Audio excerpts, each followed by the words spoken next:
And ayan, so ito nga learners, tapos na tayo sa cover natin. So, di ba, easy as that, nakagawa na tayo dito ng first page natin. So, now, proceed na nga tayo dun sa next page. So, tap nga lang natin itong add page button. So, ayan, ito na yung second page natin. So, ang gagawin natin, ikakopy lang natin itong text natin na nandito sa first page.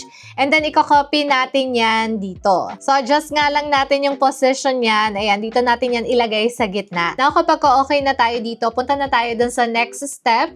So, here, punta ulit tayo dito sa elements. And then, select natin itong shapes. So, here sa shapes, ang piliin nga natin is itong square. And then, after that, ayan, change color nga lang tayo. Sa hanap tayo ng babagay dito nga po sa ginagawa natin.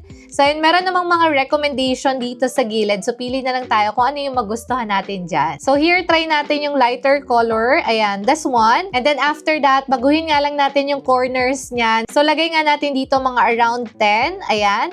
And then, after that, adjust lang natin yan. And then, i-position lang natin yan dito. So, dito, ayan, in-adjust pa natin ng onti yan. And yung corners, binago natin ng 68. So, now, ang next step naman, duplicate lang natin yan. And then, adjust natin and lagay natin dito sa baba. And ayan, so after that, lagay lang tayo dito ng another text. So, punta ulit tayo dito sa text icon na nandito sa left side. So, tap nga lang natin yan. And then, after that, ayan, tap lang natin itong subtitle. And then, dito, lagay natin date. Then, after that, adjust lang natin yan. And then, ilagay natin yan dito sa ginawa nating shape kanina.